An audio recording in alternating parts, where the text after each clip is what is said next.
উনি সাধারণ ডায়াবেটিস এবং মনে করেন কিডনি জটিলতার কারণে মারা গেছে। লক্ষ্মীপুরের রামগঞ্জ উপজেলা চন্দ্রীপুর ইউনিয়নের উত্তর ফতেহপুর গ্রামের রমেশ কবিরাজ বাড়িতে সঞ্জয় নামের এক ব্যক্তিকে পিটিয়ে হত্যার পর লাশ সৎকারের চেষ্টা করার অভিযোগ উঠেছে। স্থানীয় সূত্রে জানা যায়, জমি সংক্রান্ত বিরোধের জেরে গত রবিবার বিকেলে সঞ্জয়ের চাচাতো ভাই রিপন সহ কয়েকজন তাকে ব্যাপক মারধর করে আহত অবস্থায় ফেলে রাখে। এই সময় সঞ্জয়ের মা ও স্ত্রী বাড়িতে ছিলেন না। কয়েক ঘন্টা পর বিকেল 4 ঘটিকার সময় তার মৃত্যু হয়।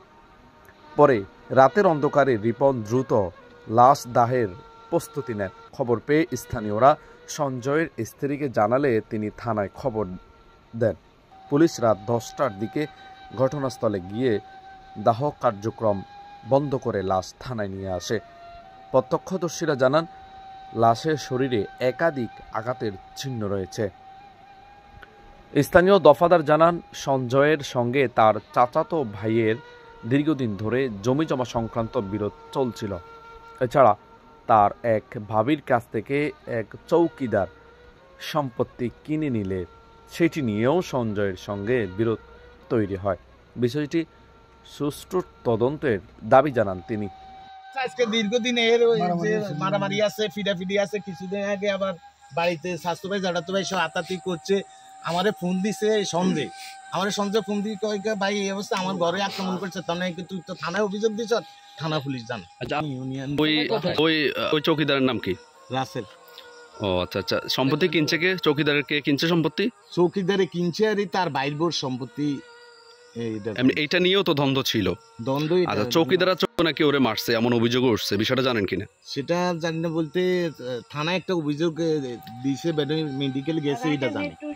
এ বিষয়ে সঞ্জয়ের চাচাতো ভাই রিপন দাবি করেন, কিডনি, লিভার ও ডায়াবেটিক সহ নানা রোগে অসুস্থ হয়ে সঞ্জয় মারা গেছে।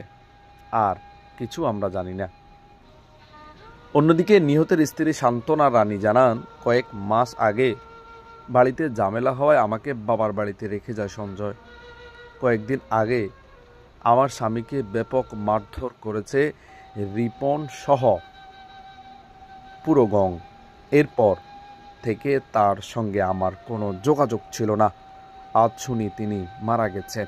আমাকে না জানিয়ে দ্রুত লাশ দাহের চেষ্টা করেছে তারা। আমি আমার স্বামীর হত্যার সুষ্ঠু বিচার চাই। রামগঞ্জ থানার অফিসার ইনচার্জ ওসি আব্দুল বারী জানান, তার স্ত্রী থানায় ফোন করার পর ঘটনাস্থলে পুলিশ পাঠানো হয়। লাশ থানায় আনা হয়েছে। বিষয়টি তদন্ত করা হচ্ছে।